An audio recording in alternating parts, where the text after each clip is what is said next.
பொன்னி கண்டிப்பா நம்ம கோயில்ல சாப்பிட்டத வீட்ல கண்டுபிடிச்சிடுவாங்க அப்படின்னு சொல்லிட்டு பயந்து வராங்க.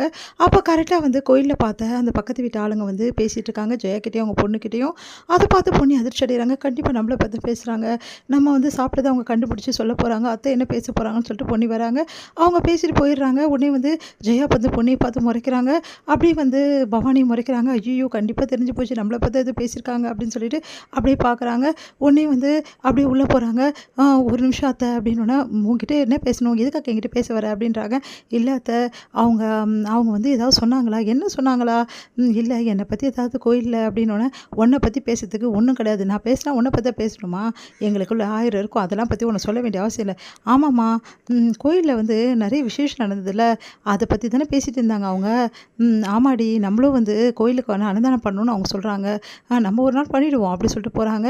இதெல்லாம் பார்த்த பொன்னி நிம்மதி அடையறாங்க. நல்ல காலம் நம்மள பத்தி எதுவும் பேசல. ஒரு வேளை நம்ம சாப்பிட்டத பார்த்துட்டாங்களோ அப்படின்னு நினச்சேன் அப்படி சொல்லிட்டு பயந்து போயிடுறாங்க. அடுத்து இங்கே பொண்ணு என்ன பண்ணுறாங்க, ஒரே மனசு கஷ்டத்தோடு உட்காந்துருக்காங்க. அப்போ அங்கே வராரு நம்ம சக்தி. சக்தி பொண்ணுக்கிட்ட பேச வராரு. பொண்ணை அவாய்ட் பண்ண பார்க்குறாங்க. பொன்னி ப்ளீஸ் பொன்னி, ஒரு நிமிஷம் நெல்லு பொன்னி. ஏன் பொன்னி இப்படி பிடிவாதமாகவே இருக்க? ஏன் இப்படி இருக்க? எனக்கு ஒன்றுமே புரியல. நான் எந்த தப்புமே பண்ணல பொன்னி. தயவுசெய்து அந்த கடைக்கு வேலைக்கு போ அப்படின்றாரு. இங்கே பாருங்கள், ஆல்ரெடி உங்ககிட்ட சொல்லிட்டேன், நான் வேலைக்கு போக மாட்டேன், தேவையில்லாமல் பேசிகிட்டு இருக்காங்க, உங்கள் வேலையை பார்த்துட்டு போங்க அப்படின்னு சொல்லிட்டு இன்சல்ட் பண்ணுறாங்க. உடனே ஏன் பொன்னி இப்படி பண்ணுற?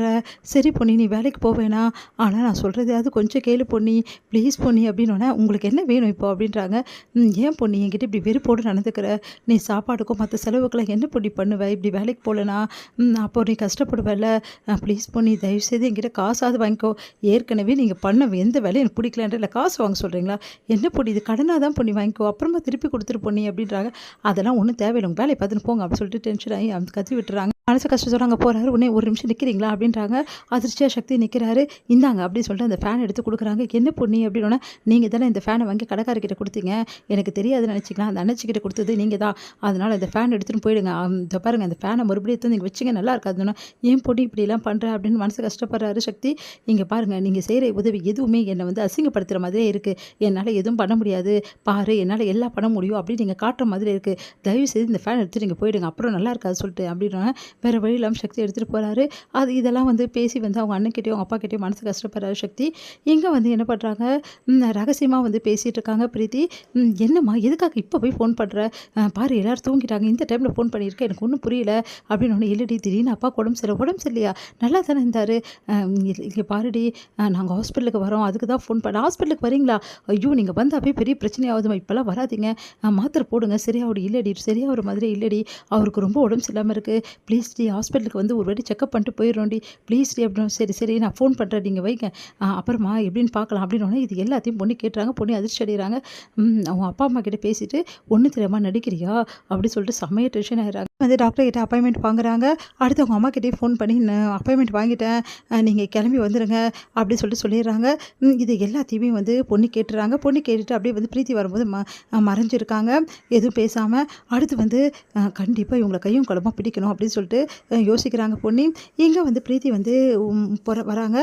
என்னாச்சு அப்படின்னா, அப்பாவுக்கு இப்போ பரவாயில்லையா அப்படி சொல்லிட்டு கேட்டுட்ருக்காங்க. பரவாயில்லடி அப்படி சொல்லிட்டு பேசிகிட்டு இருக்காங்க. கரெக்டாக அந்த டைமில் சபாஸ், ரொம்ப நல்லா குடும்பமாக சேர்ந்து எல்லாரையும் நல்லா ஏமாத்துறீங்கல்ல அப்படி சொல்லிட்டு பொன்னி வராங்க. பொண்ணியை பார்த்து அதிர்ச்சி அடைகிறாங்க. என்னடி ரொம்ப தான் ஓவராக பேசுகிற? என்ன ஓவராக பேசுகிறேன்? எல்லாம் கூட சேர்ந்து கூட்டு கலவாணித்தனம் பண்ணிவிட்டு கடைசியில் ஒன்றுமே தெரியாமல் என் அத்தை கிட்ட நடிக்கிறியா? இவ்வளோ கேவலமாக இருக்க, நீ மட்டும் கேவலமானவன் இல்லையா? நீ என் கல்யாணத்தை கெடுக்க பார்த்துச்சு, வாய மூடு.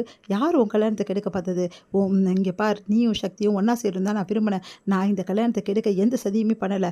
நீங்கள் எல்லாம் தப்பாக புரிஞ்சுக்கினா அதுக்கு நான் பொறுப்பு. அதை கூடிய சீக்கிரம் நான் நிரூபிக்கிறேன்.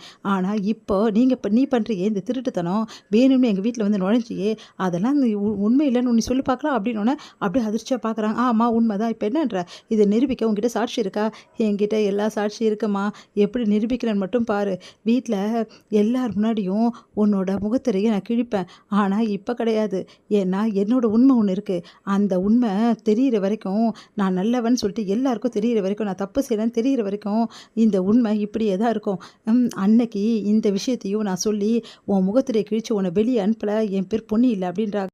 பிரீத்தியும் அவங்க அம்மாவும் அதிர்ச்சி அடைகிறாங்க. பொன்னி சொல்கிறத கேட்டு இதோட முடியுது.